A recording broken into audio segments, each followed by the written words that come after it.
So అంటే not cinema politics. So అందుకని నా ప్రయారిటీ పాలిటిక్సే అడ్మినిస్ట్రేషనే పెట్టి నాకంటూ కొంత టైం అనుకున్నప్పుడు దాన్ని బట్టికే కేటాయించడం జరిగింది. అట్లా సాధించాను. ఏ సినిమాకి చేయని విధంగా ఫస్ట్ టైం ప్రమోషన్స్లో దిగారు మీరు. అండ్ ఇది చాలా ప్రత్యేక పరిస్థితులు ఉన్నాయి సార్. నేను మామూలుగా అయితే పెద్ద చేయను. అంటే నా వల్ల నిర్మాతలు నష్టపోయారు. అది కూడా ఎలా నష్టపోయారు? ఒకటి కరోనా, రెండు న్యాచురల్ డిజాస్టర్, రెండు న్యాచురల్ డిజాస్టర్స్, ఇంకోటి man made disaster, administration disaster, ఇక్కడ పొలిటికల్ ఇది ఇక్కడ. సో మూడింటికి నిర్మాతలు బలైపోయారు. సో దానికి నేను ఒక నైతిక బాధ్యత వహించి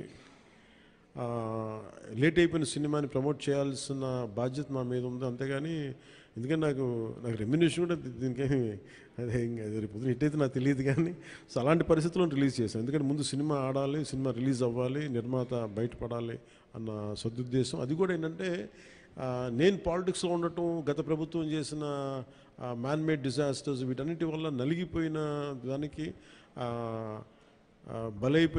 నేను పాలిటిక్స్లో ఉన్నాను కాబట్టి బలైపోయారు కదా, ఇబ్బందులు పడ్డారు నిర్మాతలు. అందుకని వాళ్ళందరి తరపున నేను ఈ కనీసం ఈ ప్రమోషన్ చేయడం అనేది చాలా ఎసెన్షియల్ డ్యూటీ అనిపించింది నాకు. అంతమించి మామూలుగా అంత అవసరం ఉండేది కాదేమో. సార్ ఆ సినిమా తీసేటప్పుడు కొంత ఇబ్బందులు కూడా పడ్డట్టున్నారు మీరు. ఏంటి సార్? ఆ సినిమా తీసేటప్పుడు కొంత ఇబ్బందులు కూడా పడ్డట్టున్నారు, సమ్మర్లో కానీ నైట్ టైంలో షూటింగ్ చేయటం కానీ. అంటే ఎలా అంటే నేను ఇక్కడికి వెళ్ళి వైజాగ్లో అరెస్ట్ అయ్యి మళ్ళీ వచ్చి 4 రోజుల తర్వాత మళ్ళీ ఇలా చేశాను. అంటే అరెస్ట్ అంటే చూశారు కదా ఎలా పెట్టారు. అట్లాంటి పరిస్థితుల్లో మండుటెన్లో కానీ అంటే that's part and parcel, there is no complaint about it. నాకేమనిపించిందంటే ఈ ఇబ్బందులు పడటం ఒకటిను, పార్టీని నడుపుతా ఏమాత్రం హోప్లెస్ పొలిటికల్ సిచ్యువేషన్లో ఉండి సినిమాలు చేస్తా 10 రూపాయలకి 15 రూపాయలకి టికెట్లు ఏదైనా రిలీజ్ అయితే ఇబ్బందులు పెడతా, నాకు వీటన్నిటికీ దాటి అధిగమించి ఇక్కడ దాకా రావడం చాలా పెద్ద విజయం అనిపించింది. సో టఫ్ సిచ్యువేషన్ నుంచి ఇక్కడ దాకా వచ్చి I'm grateful for the producers.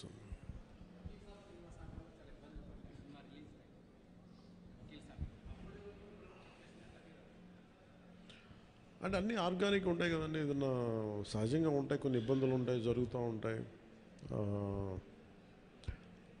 అంటే నాకేంటంటే నేను సినిమాని ఇప్పుడు నేను ఇప్పుడు మనం చాలాసార్లు నిన్న ప్రతి సభలో కూడా చెప్తాను, ప్రతి చిన్న పనికి కూడా ఒక చిన్నపాటి యుద్ధమే చేయాల్సి వస్తుంది. అంటే ఏది కూడా ఒక బస్సు ఎక్కాలంటే ప్రతి సగటు మనిషి చిన్నపాటి యుద్ధం చేసే వెళ్ళాలి, ట్రైన్లో వెళ్ళాలంటే చిన్నపాటి యుద్ధం చేసి సీట్ సంపాదించాలి. అలాగా ఒక సినిమా చేయాలన్నా ఏం చేయాలన్నా ఒక సంఘర్షణ లేకుండా ఏముండదు. అందుకని సంఘర్షణ జీవనంలో భాగం అయిపోయింది తప్ప నేను పర్సనల్గా ఇవన్నీ సహజం అనుకుంటాను. అంతకుమించి will move on, but how well we can stand out, ఎలా నిలబడగలం దాని మీద ఉంటుంది ఆలోచన.